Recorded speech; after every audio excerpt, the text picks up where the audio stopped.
Bonjour et merci de nous rejoindre sur le plateau de l'Express Flash, votre rendez-vous hebdomadaire d'information. Voici le sommaire de cette édition. Actualité, faits divers et chiffres de la semaine. C'est parti pour cette nouvelle édition de l'Express Flash. Alors que le surintendant de police Ashik Jagaï était libéré après 3 semaines de détention, au tour du fils, Ali Zaeb, de se retrouver en cellule. Pour blanchiment d'argent. Tout un réseau de sociétés plus ou moins florissantes le lie à des partenaires, parfois suspects, comme Steven Motukurpen, déjà arrêté par le passé, dans l'affaire Gros Derek notamment. Des jeunes qui ont connu la richesse en partant de rien, comme Wendy Papaya et qui roulent des voitures aussi rutilantes qu'une McLaren. La FCC pense que ce réseau d'entreprises vise à blanchir de l'argent du trafic de drogue.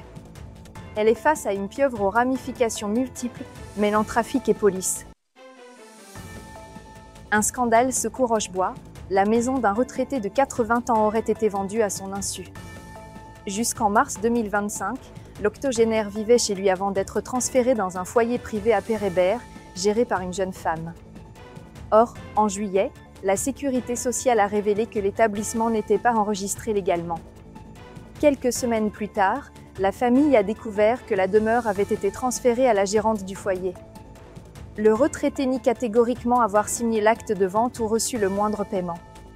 Sa belle-fille soupçonne qu'il ait été manipulé ou placé en état de vulnérabilité lors de la transaction.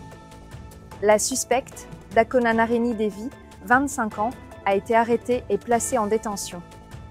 L'enquête s'intéresse aussi au notaire qui a validé la vente. Face à cette affaire, le ministre Ashok Soubron a promis de renforcer la loi pour mieux protéger les personnes âgées. Au premier semestre 2025, le nombre de départs est supérieur au nombre d'arrivées de passagers. 977 378 personnes sont parties et 954 015 visiteurs sont venus. Comparé à la même période en 2024, le nombre total de départs a augmenté de 3,7%. Cette tendance s'observe particulièrement chez les résidents mauriciens, dont les départs ont connu une hausse notable de 8,9%, passant de 156 617 à 170 507 personnes. Et pour finir, voici la météo du week-end. Ce samedi 6 septembre, des averses légères sont attendues dans l'après-midi et dans la soirée.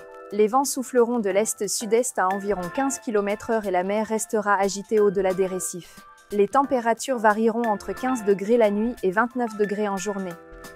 Dimanche 7 septembre. La journée s'annonce globalement belle, avec un temps ensoleillé sur la majeure partie de l'île. Quelques averses localisées sont attendues en soirée et durant la nuit, notamment sur l'est, le sud et le plateau central. Le vent soufflera du sud-est à environ 20 km/h. La mer sera agitée au-delà des récifs, rendant les sorties en haute mer fortement déconseillées. Les températures maximales et minimales seront entre 27 degrés et 16 degrés. Conseil, attention en mer au large, surtout pour les sorties en bateau ou les activités nautiques. Merci de nous avoir suivis sur la page de l'express.mu. Je vous souhaite un bon week-end et je vous donne rendez-vous la semaine prochaine.